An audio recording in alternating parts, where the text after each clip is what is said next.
जब हफ्ते की शुरुआत होती है ना और दिन जब सोमवार का होता है और सुबह 10 बजे जब आपसे मुलाकात का वक्त हो जाता है तो एक नई तरीके की एनर्जी होती है। एनर्जी की आप तक खबर पहुंचानी है, खबर के अंदर की खबर दिखानी है और दो खबरों का ऐसा हाल बताना है जिसके जरिए आप पूरे भारत में यह समझ जाएं कि क्या चल रहा है कश्मीर से लेकर के कन्याकुमारी तक। अगले एक घंटे में दो खबरों पर बड़ी नजर रहेगी, डिबेट भी करेंगे, गेस्ट हमारे साथ में जुड़ेंगे। मेरे दाईं तरफ की एक तस्वीर आप देख पा रहे हैं, मोदी की बड़ी तैयारी है। मिशन वैक्सीन के लिए प्रधानमंत्री नरेंद्र मोदी ने क्या तैयारी की है हम आपको बताएंगे और दिखाएंगे। जब देश के 30 अलग अलग मुख्यमंत्रियों के साथ ठीक 4 बजे प्रधानमंत्री नरेंद्र मोदी का संवाद शुरू होगा तो फिर इस संवाद में प्रधानमंत्री सीएम से कितने सवाल करेंगे, डिस्ट्रीब्यूशन से लेकर के बाकी और प्राइमरी हेल्थ सेंटर तक क्या है, अलग अलग राज्यों की तैयारी, अलग अलग राज्यों के जिलों की तैयारी, गांव की तैयारी, टाउन हॉल की तैयारी, ये मुख्यमंत्री बताएंगे। लेकिन हाँ, मेरे बाईं तरफ की जो तस्वीर है किसानों से जुड़ी है। 47 दिन का आंदोलन हो गया है लेकिन सुप्रीम कोर्ट में अहम सुनवाई होने वाली है। सुप्रीम कोर्ट में सुनवाई में चूंकि आपको याद होगा चंद दिनों पहले सरकार की तरफ से यह कहा था सुप्रीम कोर्ट की दहलीज पर मामला है, सुप्रीम कोर्ट का जो भी फैसला है आप भी मंजूर कर लें, हम भी कर लेंगे। किसानों ने कहा नहीं, हमें अदालत नहीं जाना है। लेकिन अंदर की खबर यह है किसानों ने 500 अलग अलग जत्थेदारों का एक पूरा डेटाबेस तैयार किया है।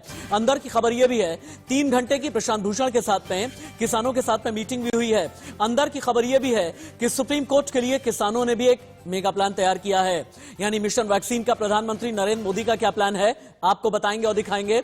और इसके अलावा आज सुप्रीम कोर्ट की दहलीज पर किसानों की लड़ाई, क्या होगा सुप्रीम कोर्ट में, सुप्रीम कोर्ट से समाधान निकलेगा या फिर नहीं, क्या सुप्रीम कोर्ट से सॉल्यूशन निकलने वाला है, नजर बनी हुई है।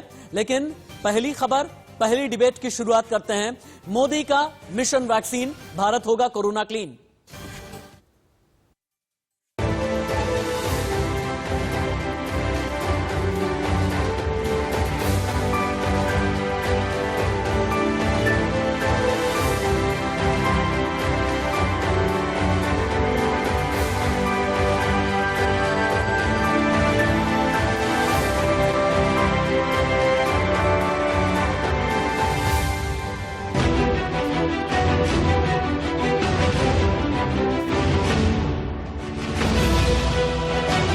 भारत एक नहीं बल्कि 2 made in India corona vaccine के साथ मानवता की सुरक्षा के लिए तैयार है।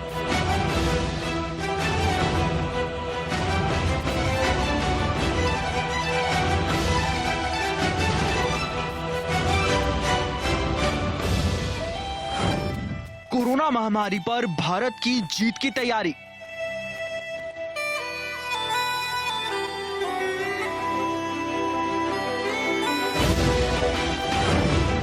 आ गई खुशखबरी, मंगल टीके की तारीख 16 जनवरी।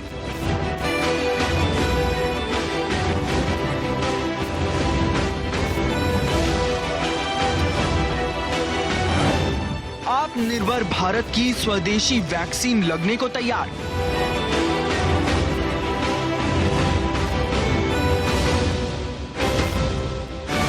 सोलह जनवरी से भारत में वैक्सीनेशन क्रांति।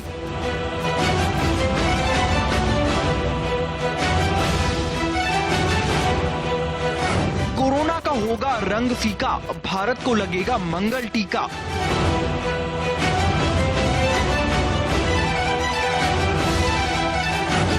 पीएम मोदी ने कर दी कोरोना के अंत की घोषणा।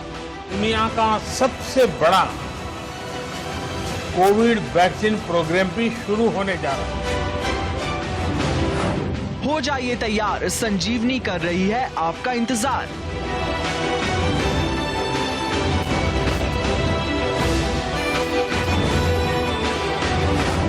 भारत को मंगल टीका।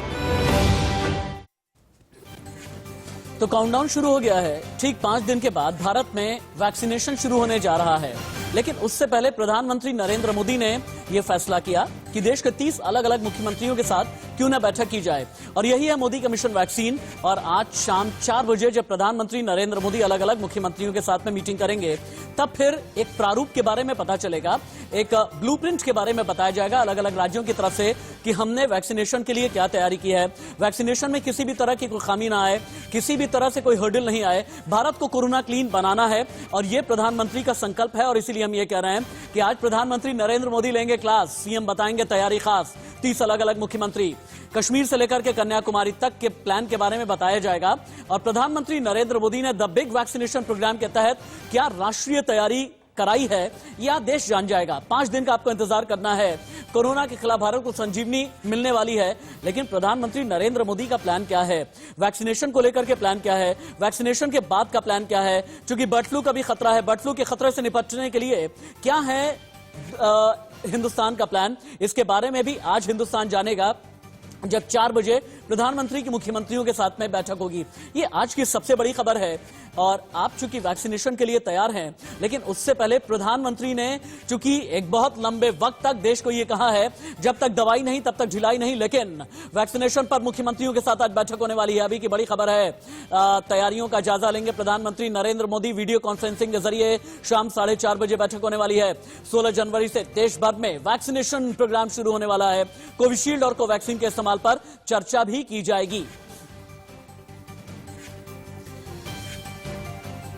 प्रधानमंत्री नरेंद्र मोदी का मिशन वैक्सीन क्या है, अब सबसे पहले आप ये जान लें भारत को किस तरह से कोरोना क्लीन करने की तैयारी है। पहला इंफोग्राफिक आपकी टीवी स्क्रीन पर।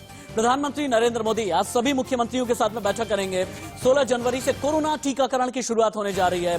कोविशील्ड कोवैक्सीन खरीद के समझौते को अंतिम रूप दे दिया गया है।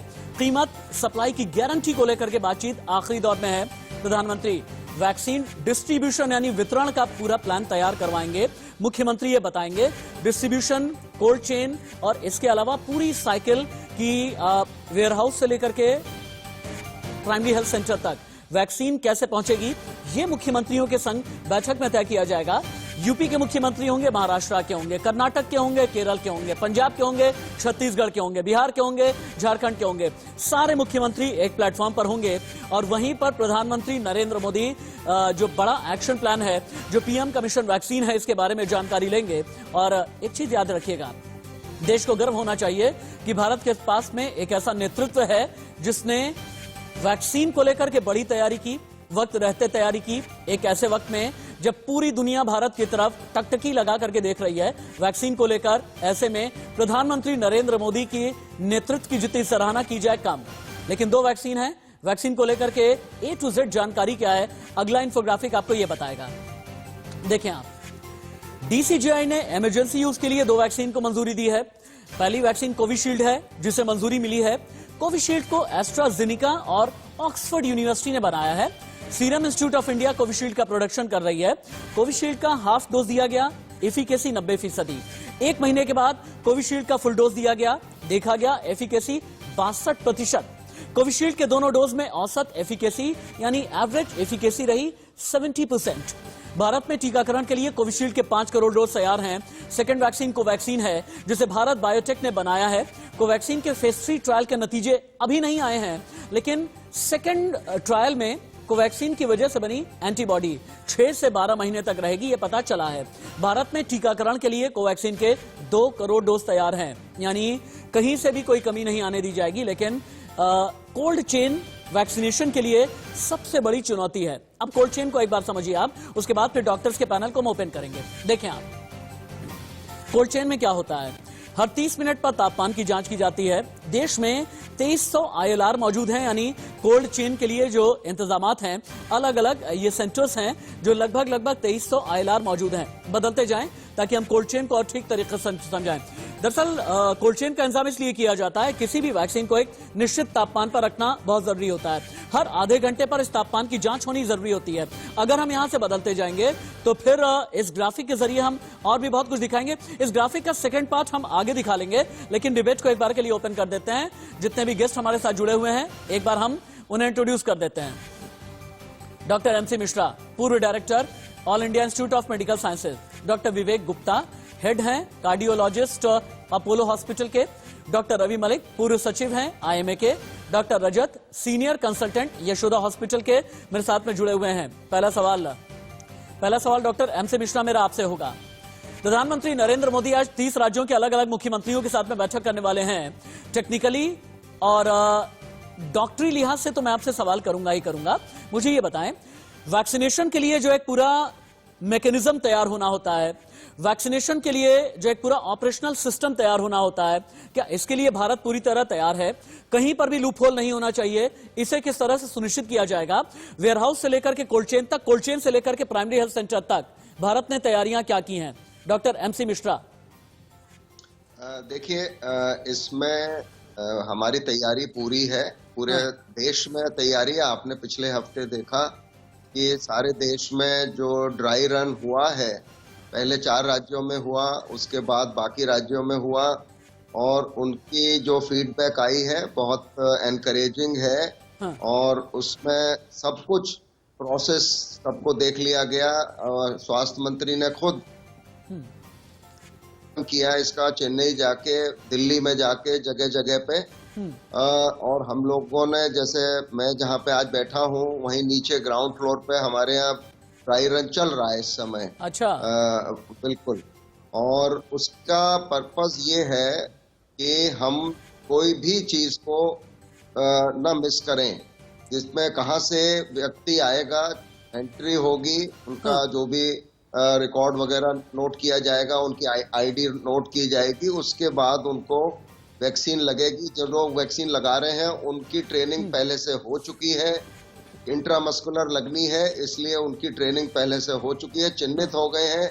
जैसे हमारे यहाँ 15 बूथ बने हैं, हर बूथ पे प्रतिदिन 100 लोगों को वैक्सीन लगेगी। और इस प्रकार से 15, आप समझ सकते हैं कि उसमें प्रतिदिन कितने लोगों को लग जाएगी। 2 हफ्ते में 2 बार लगनी है, 3 बार लगनी है। ये नंबर ऑफ जो इंडिविजुअल्स हैं, हेल्थ केयर प्रोफेशनल्स हैं, उस पर निर्भर करेगा। तो हर डिस्ट्रिक्ट में, हर जिले में उस हिसाब से इसकी तैयारी चल रही है। उसके बाद जो इसमें खास बात है इस वाले वैक्सीनेशन में, वो ये है, चूंकि emergency use authorisation, accelerated approval मिला है, कंडीशनल, चाहे वो कोविशील्ड हो, चाहे कोवैक्सीन हो, चाहे फाइजर की हो, चाहे मॉडर्ना हो, उन कंट्रीज में तो सबको कंडीशनल अप्रूवल मिला है लगाने के लिए। इसलिए पोस्ट वैक्सीनेशन इंजेक्शन लगाने के बाद हर व्यक्ति को आधे घंटे वहां पे रखा जाएगा, जहां पे उनके बैठने की जगह है, और उनको अगर कोई किसी तरह का चक्कर आता है तो उनको लिटाया भी जाएगा, उनका ब्लड प्रेशर देखा जाएगा। और अगर जरूरत पड़ेगी, किसी को कुछ ज्यादा ही दिक्कत है, तो उनको। डॉक्टर MC मिश्रा, चूंकि बहुत बड़ी कुछ खबरें आ रही हैं, मैं दोबारा आपके पास में आता हूं, लेकिन इंट्रोड्यूस कर देना चाहूंगा, देश की जानी मानी लॉयर निशा पंत भी मेरे साथ में जुड़ गई हैं। लेकिन उससे पहले एक बहुत बड़ी खबर, दिल्ली में वैक्सीन की पहली खेप कब आएगी? आपका ये सवाल है ना। ब्रेकिंग न्यूज ये है, दिल्ली में कल आएगी वैक्सीन की पहली खेप। दिल्ली के 89 सेंटर्स पर टीकाकरण किया जाएगा। 16 जनवरी से दिल्ली समेत देश भर में टीकाकरण होना है। दिल्ली में सीरम की कोविशील्ड वैक्सीन लगेगी। पहले चरण में हेल्थ वर्कर्स को वैक्सीन लगनी है। अभी की बड़ी खबर, इस वक्त की ब्रेकिंग न्यूज। निशा पंत के पास में चलते हैं। निशा, चूंकि अभी तक एफिकेसी को लेकर के कई लोग ऐसे हैं जो सवाल उठा रहे हैं, कई लोगों का ये कहना है कि जो देसी कोवैक्सीन है, इसके 3rd फेज के ट्रायल किए गए नहीं गए, 2nd फेज के ट्रायल के बाद ही इमरजेंसी अप्रूवल दे दी गई। मैं अब आपसे, जब 5 दिन के बाद में वैक्सीनेशन शुरू होने वाला है, मुझे ये बताएं, वैक्सीनेशन से पहले, वैक्सीन रोल आउट से पहले, अब कोई टेक्निकल लीगल हर्डल तो नहीं बचा है ना? एक्चुअली वैक्सीन के रोल आउट में एक बहुत इंपॉर्टेंट लीगल एस्पेक्ट जो सामने आ सकता है, वो है SAE से रिलेटेड। अच्छा जी, SAE is serious adverse events. इसके तहत अगर कोई सीरियस इवेंट्स होता है, जैसे वर्ल्ड में कोई भी वैक्सीन आती है, उसके साइड इफेक्ट्स जरूर देखे जाते हैं। कोई ना कोई तरीके के साइड इफेक्ट्स देखे जाते हैं, जिससे डैमेजेस क्लेम मैन्युफैक्चरर के अगेंस्ट किया जा सकता है। और बहुत सारे क्लेम्स ऐसे देखे भी गए हैं कि बहुत सारे केसेस फाइल होते हैं डैमेजेस क्लेम करने के लिए, जिससे जो हमारी मैन्युफैक्चरिंग कंपनीज हैं वो इंश्योरेंस लेकर रखती हैं ताकि वो भुगतान कर सके डैमेजेस क्लेम होने पर। वो जो ये कोविड हमारी वैक्सीन है, ये बहुत ही छोटे समय में आई गई है, छोटे समय में डेवलप करी गई है, और इसकी अभी तक कोई इंश्योरेंस नहीं ली गई है, कोई इंश्योरेंस अवेलेबल नहीं है। तो जो हमारी मैन्युफैक्चरिंग कंपनीज हैं, उन्होंने गवर्नमेंट को बहुत अप्रोच किया है कि कोई ऐसा प्रोविजन हमारे लॉ में लाया जाए, इंट्रोड्यूस करा जाए, जिससे कि जो उनको इंडेमनीफाइड किया जाए, मैन्युफैक्चरिंग कंपनीज को इंडेमनीफाइड किया जाए in case of any serious events, in case of any serious side effects अगर कुछ सामने आते हैं तो वो कंपनीज को ना हेल्प करके। मैम आपको रुकना पड़ रहा है। एक बहुत बड़ी खबर राष्ट्रीय राजधानी के लिहाज से आ गई है। We should break it right now. Delhi में भी बर्ड फ्लू की पुष्टि हो गई है। जालंधर भेजे गए सैंपल से पुष्टि हुई है। दिल्ली से भेजे गए 8 सैंपल पॉजिटिव पाए गए हैं। अब तक 10 से ज्यादा राज्यों में बर्ड फ्लू की पुष्टि है। फुल फ्रेम में इसे अभी रखें। हाँ, ये खबर रखनी हमें बहुत जरूरी है। भोपाल जालंधर लैब में दिल्ली से भेजे गए 8 सैंपल बर्ड फ्लू के मामले में पॉजिटिव पाए गए हैं। राजधानी दिल्ली में भी बर्ड फ्लू की पुष्टि हो गई है। राजस्थान, एमपी, गुजरात और दक्षिण भारतीय कुछ राज्यों के बाद अब राजधानी दिल्ली में भी बर्ड फ्लू ने दस्तक दे दी है। मुझे ऐसा लगता है कि डॉक्टर रवि मलिक को तुरंत ही लेकर के आना चाहिए, क्योंकि देश के जाने माने पीडियाट्रिशियन हैं डॉक्टर रवि मलिक।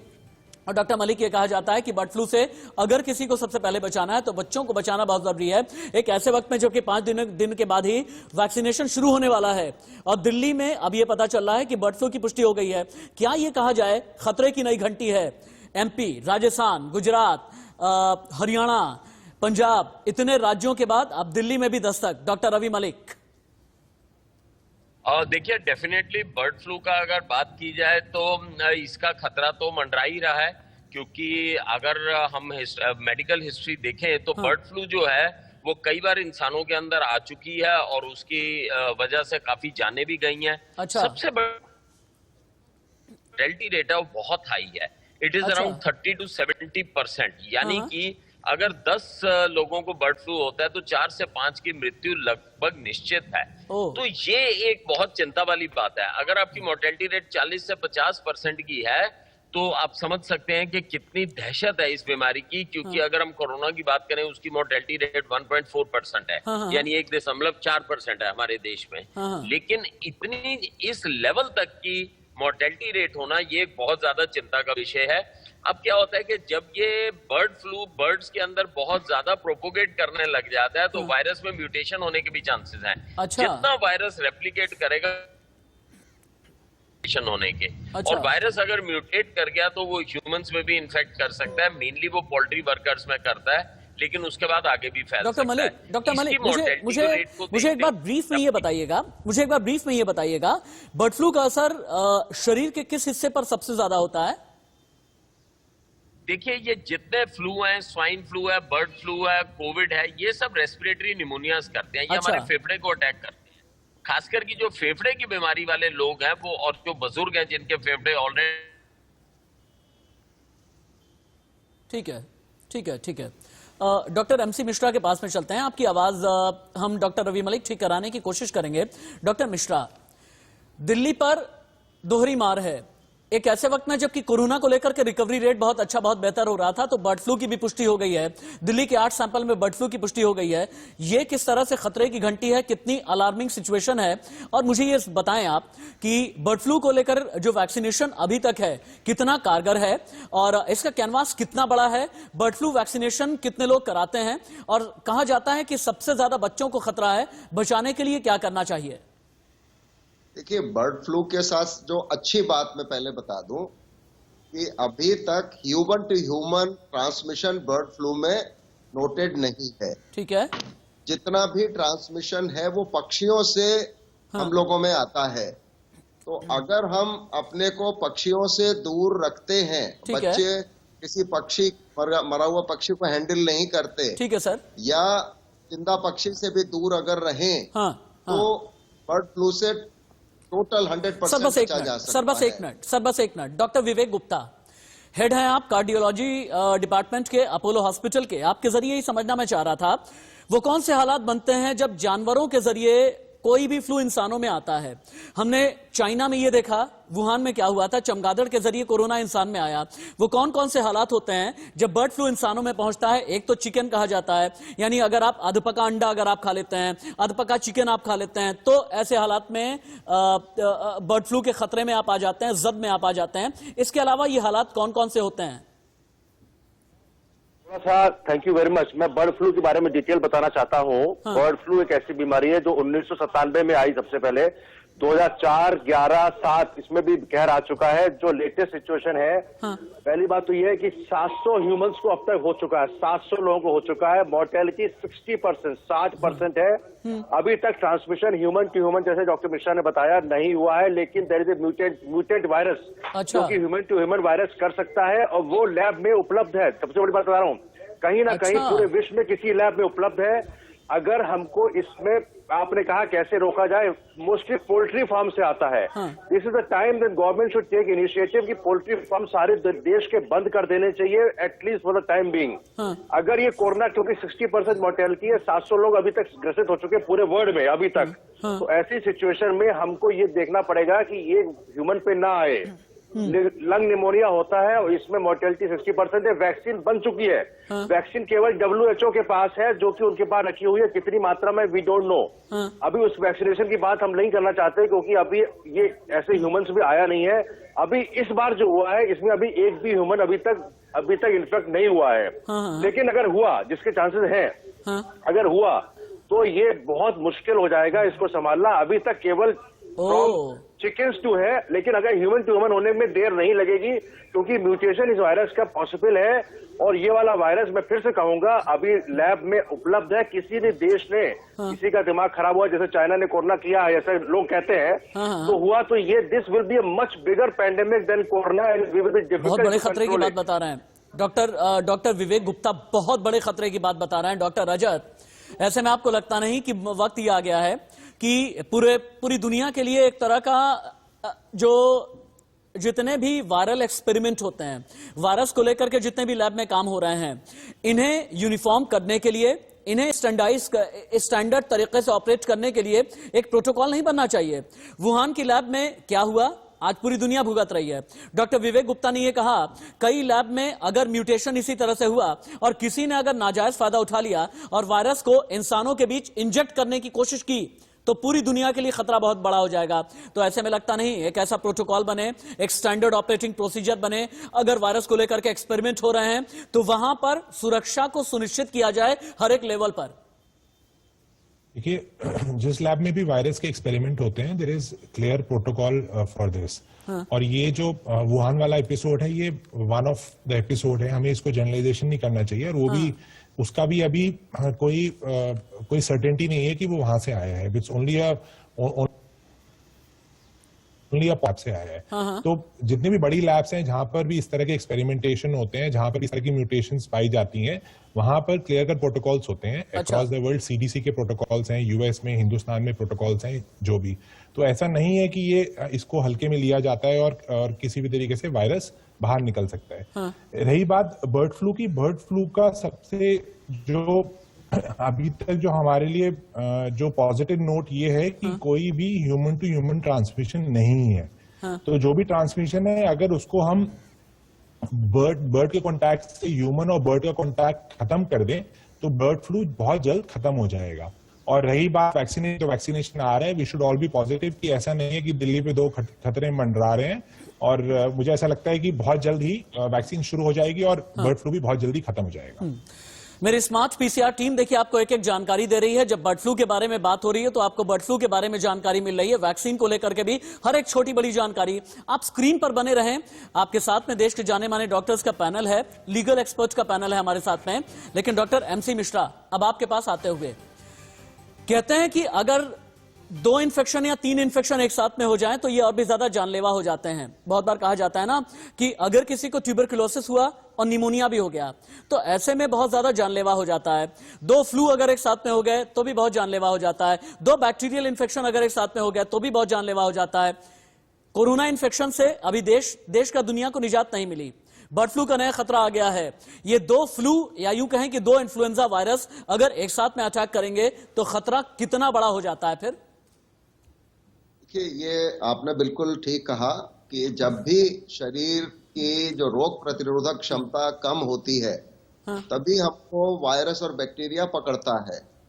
हम बहुत बार, देखिए भारत में ही आप देख लीजिए, जो आप 1% या 1.5% जो डॉक्टर मलिक अभी बता रहे थे मॉर्टेलिटी कोरोना की है, वो क्यों है? क्योंकि ज्यादातर लोगों में, स्वस्थ लोगों में कोरोना होके ठीक हो गया बिना किसी दिक्कत के। हाँ, लेकिन जिन लोगों को रोग प्रतिरोधक क्षमता गिरी हुई थी, ठीक है, चाहे वो उम्र की वजह से हो या डायबिटीज की वजह से हो या हार्ट की बीमारी की वजह से हो या सांस की बीमारी की वजह से हो, उन लोगों को ज्यादा दिक्कत हुई और उन लोगों में ही मृत्यु दर भी ज्यादा देखी गई। ठीक है।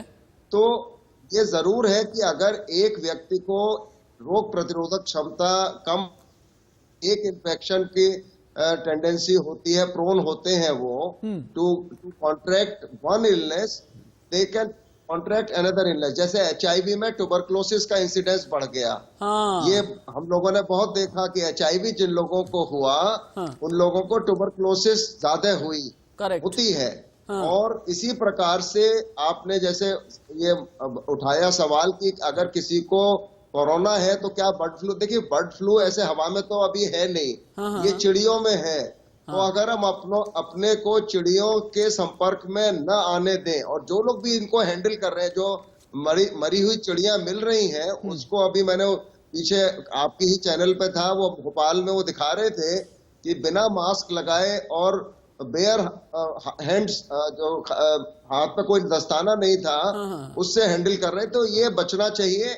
और पोल्ट्री फार्म्स में पीपी किट्स इस्तेमाल होनी चाहिए, क्योंकि पता नहीं है किस पोल्ट्री फार्म में, जैसे डॉक्टर मलिक ने कहा कि पोल्ट्री फार्म्स बंद कर देने चाहिए, लेकिन बंद करने से समस्या का समाधान नहीं है।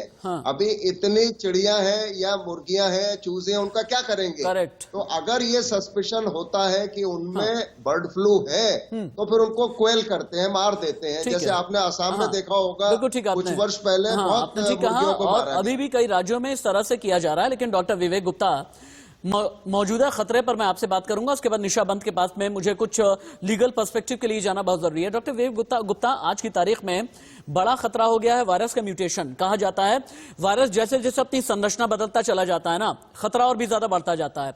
किन हालात में वायरस में म्यूटेशन होती है, और भारत में जो वैक्सीनेशन प्रोग्राम शुरू होने जा रहा है, क्या म्यूटेशन के लिए भी देश की वैक्सीन तैयार है? बहुत अच्छा क्वेश्चन है। देखिए, अभी जो म्यूटेशन का स्ट्रेन अभी जो इंग्लैंड में पता लगा, मैं आप जनता को, सबको, पब्लिक को जो सुन रहे हैं उनको बताना चाहूंगा, 72 म्यूटेशन ऑलरेडी हो चुके हैं। ये जो म्यूटेशन हुआ है जो यूके में पकड़ा गया, उसके लिए हम चिंता इसलिए थी कि वो स्पाइक प्रोटीन पे 501 नंबर पे म्यूटेशन हुआ, 501। अब ये 501 क्यों महत्वपूर्ण हो गया? क्योंकि वहां से ही वो जो एंजियोटेंसिन रिसेप्टर है उसके अंदर जो जाता है वो 501 रिसेप्टर स्पाइक प्रोटीन के थ्रू जाता है। अच्छा, इसलिए ये पाया गया कि ये संक्रमण करने के चांसेस इसमें ज्यादा हो गए। कहने का मतलब है इन्फेक्टिविटी रेट। अच्छी खबर ये है कि इससे मॉर्टेलिटी ज्यादा नहीं बढ़ी। जितने भी म्यूटेशन होते हैं, it's natural tendency of all the virus to mutate, क्योंकि उसका बेसिकली काम यह है कि उसको जितना ज्यादा इन्फेक्टिव हो जाए। जितनी भी वैक्सीन है, देखिए 2 वैक्सीन हमारे यहाँ है, एक ऑक्सफोर्ड की एस्ट्राजेनेका जो आप बता रहे हैं कोविशील्ड, और दूसरी इनएक्टिवेटेड वायरस वाली इनएक्टिवेटेड वायरस जो कोवैक्सीन है। ठीक है। जितनी भी वैक्सीन है वो पूरे स्पाइक प्रोटीन को कवर करेंगी। तो जो भी म्यूटेशन अगर इवन स्पाइक प्रोटीन पे हो रहा है, वैक्सीन का असर हम लोग की सोचा गया पूरा कि vaccine will be effective on all the muted virus. Specially Covaxin का ये, क्योंकि वो इनएक्टिवेटेड होल वायरस इस्तेमाल करते हैं, वाइल एडिनो वायरस वेक्टर पे केवल स्पाइक प्रोटीन है ऑक्सफोर्ड जेनेका में। लेकिन क्योंकि पूरी स्पाइक प्रोटीन है, इसलिए अगर म्यूटेशन किसी एक नंबर पे हो या दूसरे पे, तो वो और भी ज्यादा खतरनाक हो जाता है। इफेक्ट का फर्क नहीं पड़ेगा। ठीक है, यानी वैक्सीन विल बी इफेक्टिव। ठीक है, इन ऑल द म्यूटेशन जो कि हम सोच रहे हैं। ये आपने बहुत अच्छी बात बोली है। डॉक्टर विवेक गुप्ता ने ये कहा है कि जितने भी म्यूटेशन होंगे वैक्सीन इफेक्टिव रहेगी, चाहे वो भारत की वैक्सीन है या फिर ब्रिटेन की या फिर और किसी देश की, किसी और मुल्क की जो वैक्सीन है। लेकिन निशा बंत, हमने प्री वैक्सीनेशन जितने लीगल चैलेंजेस हैं इनके बारे में बात कर ली। मुझे ये बताएं, वैक्सीनेशन के बाद भी क्या कुछ लीगल चैलेंजेस हैं?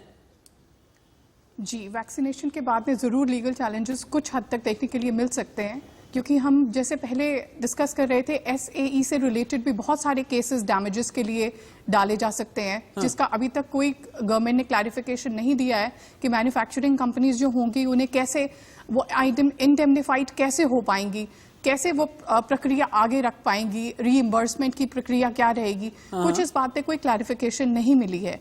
और वैक्सीन के रोल आउट होने के बाद में जो हमारा गवर्नमेंट एपिडेमिक एंड फिजियास्टर एक्ट के अकॉर्डिंग जो काम करता है उसको यूज करके जो रूल्स बनाता है, जैसे कि कुछ कंपल्सरी रूल्स हैं, मास्क पहनना, सोशल डिस्टेंसिंग करना, तो ये बहुत डिफिकल्ट हो जाएगा। एक special set of rules create करना पड़ेगा वैक्सीन के रोल आउट के बाद में, एज टू कौन से लोग होंगे जो वैक्सीन के बाद में ऑफिसेज में कैसे काम होगा, और जो सोशल डिस्टेंसिंग करेंगे तो वो एम्प्लॉयर्स उनके कैसे रूल्स निकाल के लेकर सामने आएंगे, उन्हें कैसे 2 सेट्स में डिवाइड किया जाएगा। अगर कुछ लोग कार में ट्रैवल कर रहे हैं, एक सेट का अगर वैक्सीनेशन हुआ है और दूसरे का नहीं है, तो वो कैसे उनको डिफरेंशिएट करेंगे। तो ये समस्याएं, कुछ रूल्स उनको आगे पहले बनाने पड़ेंगे इसके लिए, अदरवाइज अटर कंफ्यूजन और chaos रहेगा लीगली। उम्मीद ये करते हैं कि किसी भी तरह का कंफ्यूजन ना रहे। और मैं एक बात ये कहना चाहूंगा, क्योंकि देश के सबसे बड़े डॉक्टर्स का पैनल हमारे साथ में है, हेडलाइन के बाद 5 मिनट मैं इन डॉक्टर्स के साथ में और भी बातचीत करूंगा, जहां पर हम रैपिड फायर राउंड में बात करेंगे। और ठीक 10:36 पर अपने दर्शकों को बता देना चाहते हैं, 10:36 पर किसान आंदोलन की बात होगी। सुप्रीम कोर्ट में क्या होने वाला है यह हम आपको बताएंगे। सुप्रीम कोर्ट की दहलीज पर अगर किसान आंदोलन की लड़ाई है, इसका अंजाम क्या होगा, इसे भी हम आपको दिखाएंगे।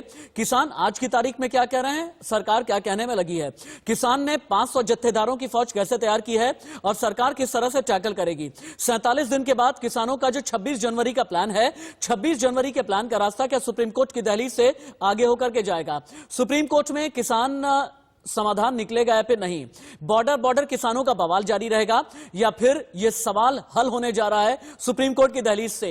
ठीक 10:36 पर, और याद रखिएगा 10:31 से 10:36 पर 5 मिनट के लिए डॉक्टर्स के साथ में एक रैपिड फायर राउंड चलेगा, वैक्सीनेशन को लेकर, कोरोना को लेकर, बर्ड फ्लू को लेकर, वैक्सीनेशन की तैयारियों को लेकर। इससे पहले कि इस 2 सेशन को मैं आगे लेकर के चलूं, हेडलाइन।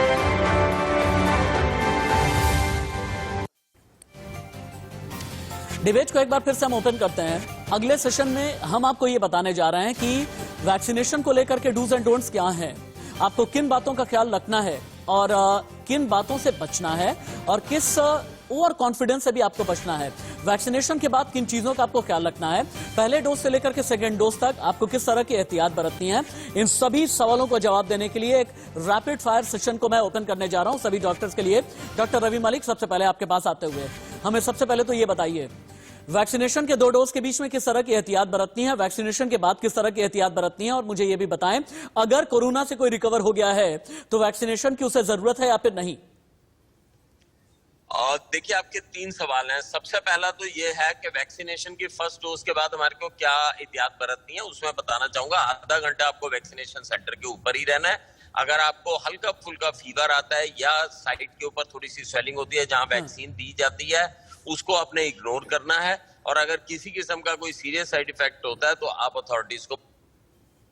ठीक है डॉक्टर, हाँ बोले, अपनी बात पूरी कर लें डॉक्टर मलिक, अपनी बात पूरी कर लें आप।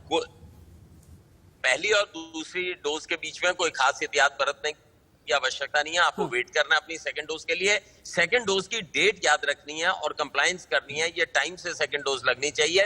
और पहली और सेकंड डोज के बीच में भी अगर किसी किस्म के साइड इफेक्ट्स होते हैं तो वो आप ऐप पे भी बता सकते हैं या अपने हेल्थ केयर वर्कर्स को तुरंत कांटेक्ट करके जो है। डॉक्टर विवेक गुप्ता, डॉक्टर विवेक गुप्ता का सवाल था कि तीसरा सवाल भूल गया, क्या था आपका?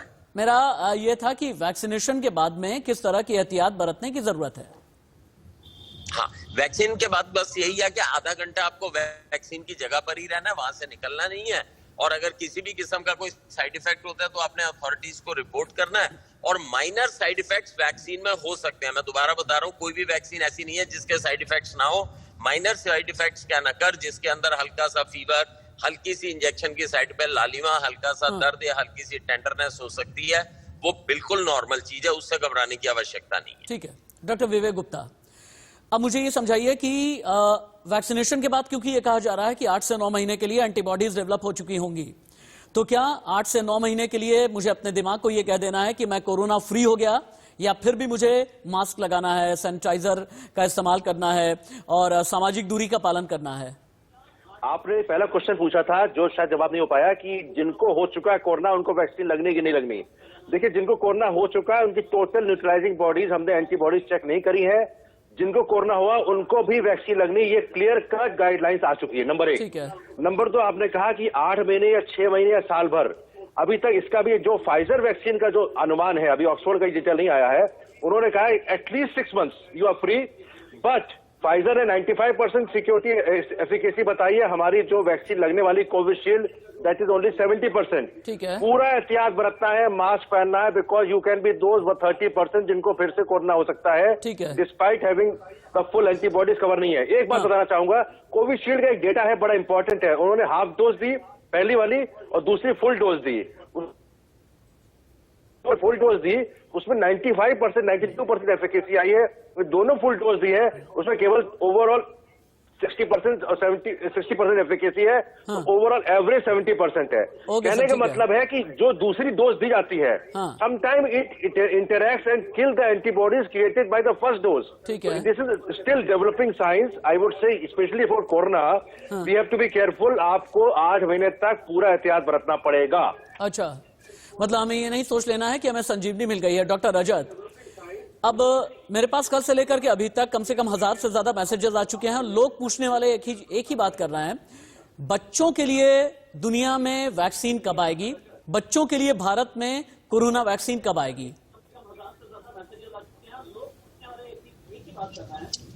देखिए, वैक्सीन जो सबसे जरूरी है, जैसे डॉक्टर साहब ने बताया, वैक्सीन की प्रोटेक्टिव इफेक्ट तब आती है जब वो उसमें हर्ड इम्यूनिटी डेवलप हो जाती है, मतलब 60 से 65% आदमी लोगों को वैक्सीन लग पाती है।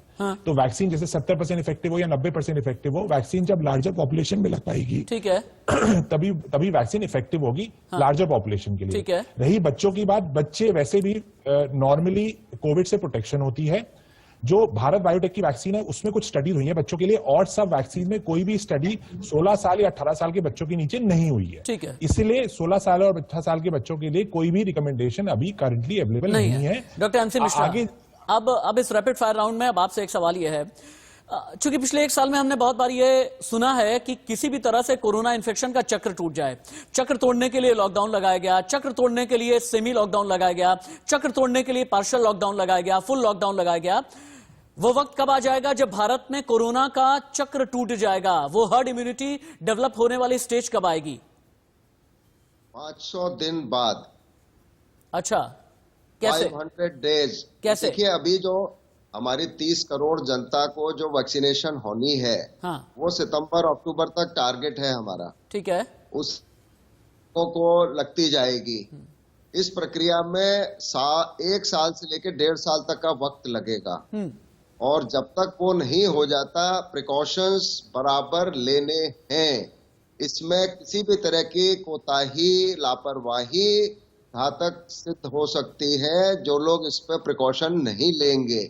इसलिए मैं तो ये कहता हूं कि आप पोल्यूशन के लिए लगा लीजिए ना मास्क, कोविड के लिए नहीं भी लगाए, पोल्यूशन इतना है उससे बचाव हो जाएगा आपका। बाकी और दूसरे जो वायरल इन्फेक्शन है उनसे बचाव हो जाएगा आपका। ठीक है, तो आपको जो आम खांसी जुकाम होता है वो भी नहीं होगा। ठीक है तो आप अगर ये कोई भी मास्क लगाने से कोई नुकसान नहीं है। अब तो ये काफी एक्सपीरियंस हो गया हम सबका। हाँ, बिल्कुल ठीक बात आप कह रहे हैं। अब तो जिंदगी का अहम हिस्सा बन गया है। मास्क हो गया, सोशल डिस्टेंसिंग हो गया, इसके अलावा सैनिटाइजर हो गया, ये सभी जिंदगी का अहम हिस्सा बन गए हैं। डॉक्टर एमसी मिश्रा, डॉक्टर विवेक गुप्ता, डॉक्टर रवि मलिक, डॉक्टर रजत निशाबंद, बहुत बहुत धन्यवाद आपका मेरे साथ इस पूरी डिबेट में रहने के लिए और हमें सही गाइडेंस देने के लिए। याद रखिएगा, प्रधानमंत्री नरेंद्र मोदी का जो मिशन वैक्सीन है, इसकी एक एक जानकारी हम देते रहेंगे। लेकिन आज की एक और बड़ी खबर है, किसान आंदोलन से जुड़ी बड़ी खबर, जहां पर आज सुप्रीम कोर्ट में अहम सुनवाई